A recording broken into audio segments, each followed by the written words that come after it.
Gendruwo si kliwon.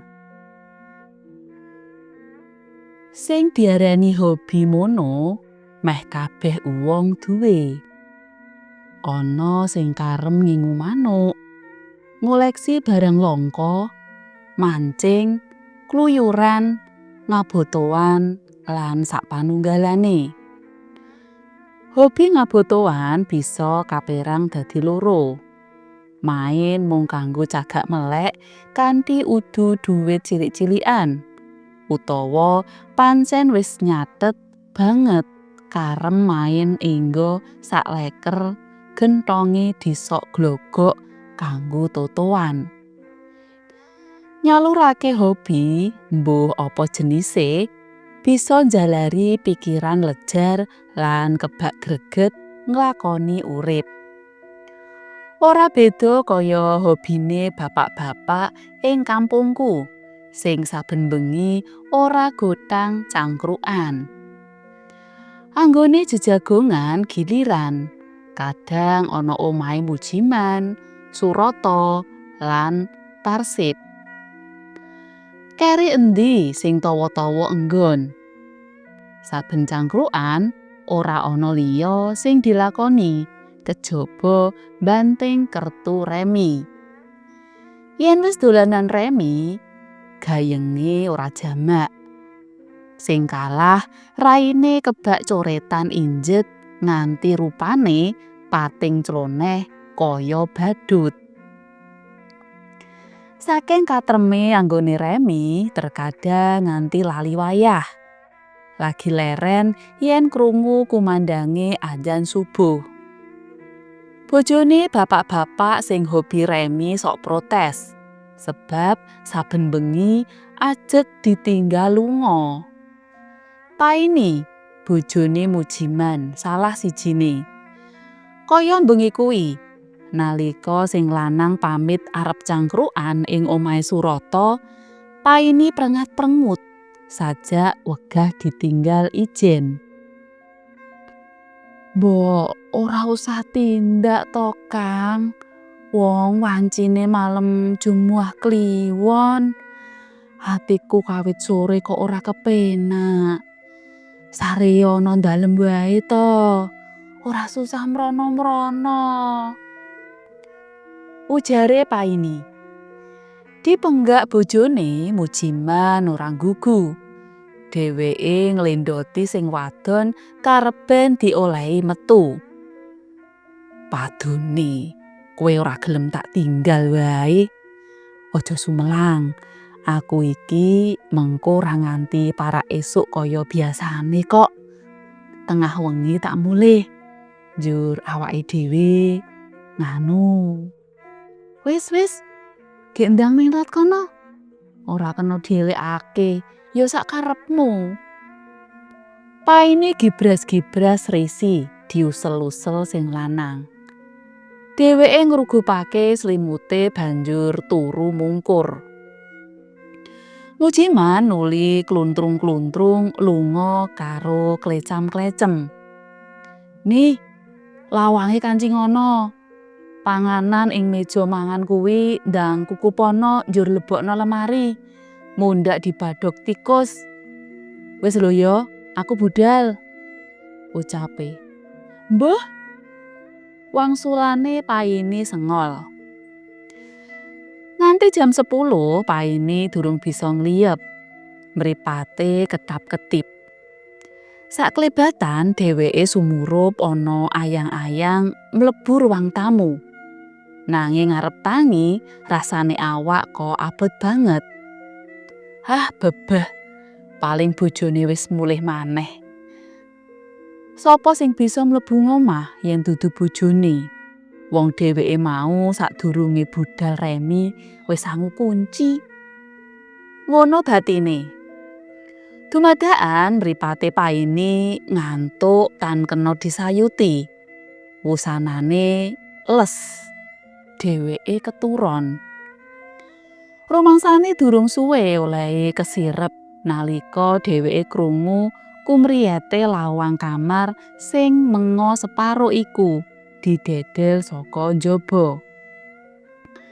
Klumesete jangkah antep nyedhaki peturon. Paine ngrasakake awake ditindihi barang antep lan dikekep kenceng. Awake sakujur krasa digrayangi. Paine ora menggak, kepara malah ngematake rasane sing rumasuk nikmat marang saranduning badan. Dianggep sing nindhi awake mau mujiman. Mula dheweke malah mapan. Dasar wetara suwe dheweke ora digepok senggol dening sing lanang. Kathik kamare peteng, awit dheweke ora bisa turu yen lampune murup. "Ni, aku ladenono." Paine kaget. Swara groyok ing satengahe ambegan ngrongsong iku serak ngagor-agori. Cetha dudu swarane mujiman. Paine dadi sangga runggi. Sebab kulinane yen kepengin saresmi tindak tanduke mujiman alus. Tandange ora kasar, ora ngongso-ongso lan anggah-anggah kaya ngene iki. Leluhure Paine mono wong Jawa ndeles. Nalika isih bocah, sithik-sithik Paine diajari ngelmu panulaking bangsa alus. Mula Paine banjur ngrapal mantra pambengtas bebaya, mligine saka panggodaning lelembut. Paine lagi sadar yen wewujudan kang nindhi awake iku dudu lamake jalma menungsa, nanging gendruwo si Kliwon sing dedunung ana sak kiwa tengene omahe. "Kurang ajar kowe Kliwon, ngaliya kono, aja ganggu aku. Aku arep ngaso." Wuwuse Paine. "Aku gelem lunga yen wis kok ladeni ni." Ucape gendruwo mau wegah nguwali panindhihe. Paine banjur ngrapal mantra panulaking satru peparinge simbah buyute mbiyen. Dumadakan gendruwo si Kliwon ngeses-ngeses sajak kepanasen. Pangrukete diwali. Oleh kalodhangan, Paine enggal njongkrongake gendruwo iku nganti ceblok saka paturon. "Kliwon, age bali menyang dang kamu kono. Minggat, aja ganggu gawe aku." Aloke Paine bantas. "Hos, hos." Kliwon bekos. Dheweke krengkangan tangi, nuli ngeblas ninggalake kamare Paine. Paine lenger-lenger karo mbenakake penganggone sing modal madul. Meh wae dheweke dadi mangsane Gandharwa sing ngelak katresnan. Karo isih gemeter Paine banjur menyat saka peturon, jumangkah menyang jeding banjur adus gebyar-gebyur, sabunan lan kramas. Sandang penganggone dikum, niate sesuk bakal dikumbah resik. Aja nganti ana tilase gendruwo sing tumempel ing awak lan sandangane. Rampung adus, Paine muji syukur marang Sing Maha Kuwasa dene kalih saka pamrawasane bangsa lelembut. Jam 12 luwih mujiman lagi mulih. Kaya karepe sekawit, dheweke mulih gasik awit duwe janji karo sing wadon.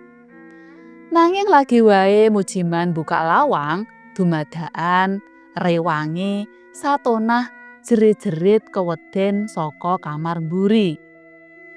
"Tulung, tulung, aduh, tulung." Mujiman gegancangan tumuju kamar pembantu. Paine sing uga durung turu nututi njrantal memburi. Satonah ndepipis, praupane pucet, awake wel-welan. "Nah, ana apa kok bengak-bengok?" pitakoni mujiman gupuh. Niku lho Pak, mara-mara enten tiyang ageng inggil mlebet senthong kula. Wulune diwut-diwut, raine ngajri-ajrihi. Niki wau ajeng kurang ajar dhateng kula. Mila kula lajeng jerit-jerit, "Aduh Pak, ajrih sanget kula." Ucape Satona isih ndredeg. Paine nyedhaki Satona. Dipuk-puk pundhake kareben sareh atine. Sok-sok yen nemoni kedadean sing kaya ngono, sebuten dina pasarane nah. Iki mau rak malem Jumat Kliwon. Sebuten wae wewujudan iku si Kliwon. Mengko rak lunga dhewe. Inggih Bu, dalem dereng ngertos babagan menika. Saure Satona isih tom-tomen. Esuke tangga teparone Mujiman umyek ngrembug Satona sing bakal diprawoso gendruwo sing mbau reksa wit sawo mburi omah. Wit sawo mau kawit biyen pancen kondang angker.